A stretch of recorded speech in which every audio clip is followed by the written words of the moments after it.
Bonjour, je m'appelle Benjamin Lubzinski, je suis psychothérapeute et coach et aujourd'hui je vais vous parler d'un problème, d'une difficulté très impressionnante puisqu'il s'agit de l'automutilation.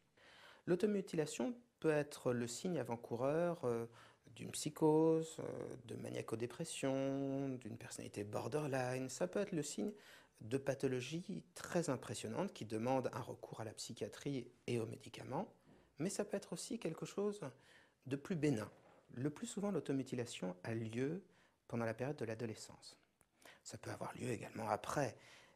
Et cela peut être simplement le signe d'une dépression, de problèmes d'anxiété, de problèmes d'angoisse. Alors, dans tous les cas, s'il y a automutilation, il faut consulter. C'est très très important. Mais ce n'est pas toujours grave, j'insiste dessus, bien que ce soit évidemment toujours très impressionnant.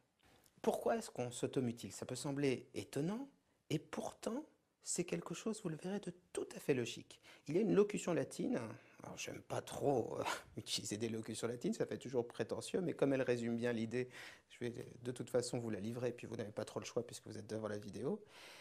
Ubi maior, minor cessat. Là où est le plus grand, le plus petit disparaît. Eh bien, l'intérêt pour quelqu'un qui s'automutile, alors généralement les personnes qui s'automutilent vont se blesser par exemple sur le bras ou sur la jambe, c'est que lorsqu'une douleur physique est importante, elle recouvre la douleur mentale, le stress, la souffrance, l'angoisse.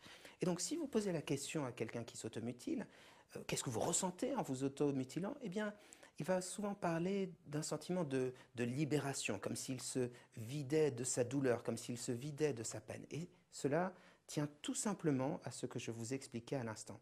Donc, quand vous pensez à l'automutilation, évitez de rentrer dans un schéma de masochisme. La personne ne s'automutile pas pour se faire encore plus de mal. Non, elle s'automutile pour moins ressentir la souffrance. Vous-même, sans le savoir, vous faites certainement de l'automutilation, mais alors à un niveau infinitésimal. Qui ne se mord pas la lèvre, qui ne s'arrache pas les peaux à l'intérieur de la bouche, qui ne se ronge pas les ongles, qui ne s'arrache pas les peaux. Tout le monde a tendance, à un moment ou à un autre, à se faire des petites mutilations, alors évidemment moins graves que celles dont je vous parlais tout à l'heure, mais toujours avec la même visée, c'est en quelque sorte de faire une diversion par rapport à la souffrance. Si vous souhaitez avoir plus d'informations sur ce sujet, n'hésitez pas à aller sur le site psy-coach.fr, vous y trouverez des articles, en particulier sur l'automutilation, mais également sur la dépression, sur le stress, sur l'angoisse. Vous y trouverez également les noms et les adresses de spécialistes du sujet. Et si vous souhaitez avoir recours à l'un de nos psys ou coachs, vous avez ce numéro de téléphone 01 42 26 40 27.